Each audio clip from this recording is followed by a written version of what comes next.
Olá pessoal, voltamos aqui à revisão, a parte 2, escrevente TJ São Paulo, Direito Constitucional. Estamos na revisão de véspera da prova, hoje é sexta-feira, a prova é domingo. Estamos em junho, 30 de junho de 2017, a prova é dia 2 de julho de 2017, tá? Vamos lá.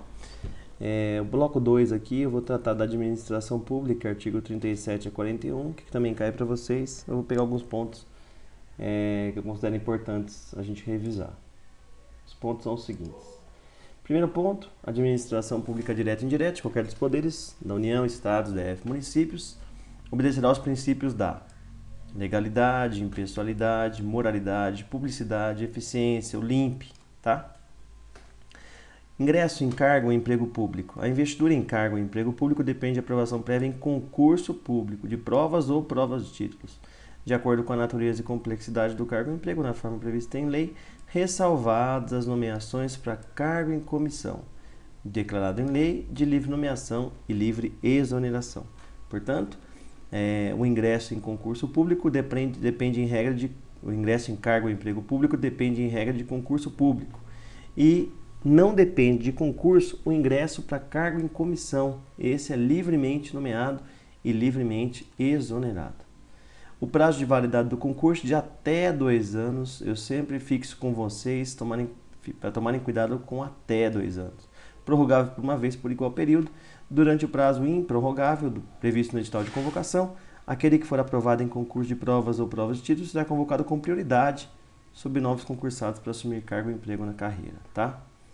As funções de confiança e os cargos em comissão destinam-se a atribuições de chefia, direção e assessoramento. Isso é importante. Os dois, tanto função de confiança, para quem já ocupa cargo efetivo, quanto cargo em comissão, nos percentuais mínimos previstos em lei, para quem é de dentro ou de fora.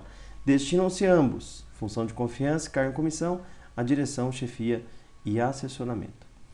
É garantido ao servidor civil a associação sindical, o servidor pode fazer sindicato, pode participar de sindicato, e o direito de greve será exercido nos termos e limites definidos em lei específica, tá? Direito de greve, lei específica. A lei reservará percentual de cargos e empregos para deficientes, definidos os critérios de admissão. Vejam que a Constituição não previu o percentual certo, ela definiu que a lei vai reservar, tá? Os vencimentos dos cargos do Legislativo e do Judiciário não poderão superar os pagos ao Executivo. É vedada a vinculação ou equiparação de quaisquer espécies remuneratórias para efeito pessoal no serviço público. Acumulação de cargos na AP. É vedada a acumulação remunerada de cargos, exceto quando houver horário compatível. E os seguintes cargos que podem ser acumulados: 2 de professor, 1 professor com outro de técnico ou científico, 2 da saúde com profissão regulamentada. Saúde, profissional da saúde, não é só médico, tá? Somente por lei específica pode ser criada autarquia e autorizada a criação de empresa pública, economia mista e fundação, cabendo à lei complementar, no caso da fundação, definir as áreas de sua atuação. Ao servidor da administração autárquica fundacional, direta e direta, no exercício de mandato eletivo, aplicam-se as seguintes disposições. Se o mandato eletivo for federal, estadual ou distrital, o servidor vai ficar afastado do cargo, emprego ou função recebendo do mandato. Se for investido no mandato de prefeito, ele vai ficar afastado do cargo, podendo optar pela sua remuneração. Então, o prefeito, quando tinha um outro cargo anterior, ele pode optar pela remuneração do cargo anterior ou do prefeito. E se for vereador, havendo horário compatível, vai acumular as vantagens do seu cargo antigo com o seu mandato agora. Ou, se não for compatível o horário, será aplicada a regra do prefeito, ou seja, ele vai se afastar do cargo que ele tinha e vai poder optar pela remuneração. Se o servidor se aposentou, ele tinha um cargo e se aposentou, ele vai agora poder acumular isso que ele está recebendo de provento, de aposentadoria, com outro cargo acumulável na ativa. Então, se ele era professor, está aposentado, ele pode agora ser professor novamente na ativa, tá? Porque professor é acumulável na ativa, professor com professor. Ou qualquer mandato eletivo, não é só vereador, qualquer um. Ou também cargos em comissão. Então, são 3 hipóteses em que o servidor está aposentado na administração pública e mesmo assim pode acumular com Outras hipóteses: cargos acumuláveis, mandato eletivo e cargo em comissão. Ele vai receber, mais uma vez, do poder público, tá? Que mais? Previdência do servidor. Aos servidores titulares de cargo efetivo, isso é importante, cargo efetivo da União, Estados, DF, município, é assegurado o regime de previdência contributiva e solidário, mediante contribuição do ente público, servidor ativo e inativo e pensionista, observados os critérios que preservam o equilíbrio financeiro e atuarial e o disposto nesse artigo. Os servidores abrangidos pelo regime de previdência que trata esse artigo serão aposentados, calculados seus proventos na forma do artigo do parágrafo 3º e 17. Quais são os tipos de aposentadoria?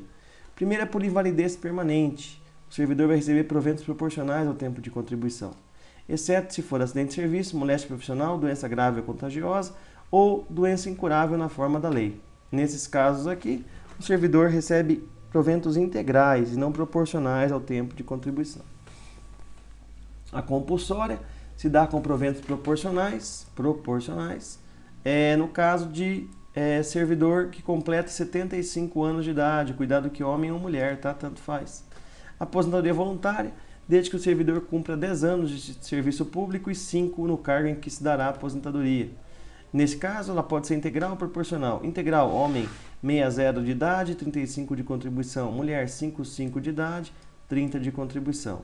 É proporcional, homem 65 de idade, mulher 60 de idade, desde que tenham 10 anos de serviço público e 5 no cargo em que se dará a aposentadoria. Não são 15, são 10, sendo 5, tá? A aposentadoria especial do servidor é vedada a adoção de requisitos diferenciados, ressalvados os casos de leis complementares, no caso de portador de deficiência, atividade de risco ou atividade que prejudique a saúde ou integridade física. São 3 hipóteses em que o servidor que exerce atividade diferenciada tem direito de se aposentar de forma diferente. É a chamada aposentadoria especial, com tempo de contribuição reduzido, na forma das leis complementares. Ao servidor que ocupa exclusivamente cargo em comissão, isso é importante, ao servidor que ocupa cargo temporário ou ao servidor empregado público, é assegurado o regime geral de previdência, o regime do INSS, e não o regime próprio de previdência. Vejam, vou fixar novamente, vou voltar para o slide para vocês perceberem. O servidor que tem cargo efetivo, ele está no regime próprio, artigo 40. O servidor que tem emprego público, o servidor que tem cargo em comissão, o servidor que tem emprego público ou cargo temporário, não está no regime próprio. Ele vai para o regime geral, que vai ser gerenciado pelo nosso querido INSS, tá? Que mais? Invalidada por sentença de demissão do servidor estável, será ele. Percebam, sentença invalidou, cancelou uma demissão. Se o servidor foi demitido e a sentença cancelou a demissão, ele tem que voltar. E essa volta se chama reintegração. Então, invalidada por sentença, demissão do servidor estável, será ele reintegrado. E a pessoa que está ocupando a vaga, se estiver alguém ocupando sua vaga, se for estável, será reconduzido ao cargo de origem, sem direito à indenização, ou aproveitado até em outro cargo, ou colocado em disponibilidade, com remuneração proporcional ao tempo de serviço e não tempo de contribuição, tá? Extinto o cargo ou declarado que esse cargo não é mais necessário, o servidor ficará em disponibilidade com remuneração proporcional ao tempo de serviço até seu aproveitamento em outro cargo. Sobre o Poder Judiciário, importante saber que são órgãos do Judiciário, o STF, o CNJ, o STJ, o TST, que foi incluído pela emenda 92 de 2016, embora já estivesse implicitamente inserido, ele foi expressamente colocado aqui no inciso 2, letra A. TRFs e juízes federais, tribunais de juízes do trabalho, tribunais de juízes eleitorais, tribunais de juízes militares e tribunais de juízes dos estados, DF e territórios, tá?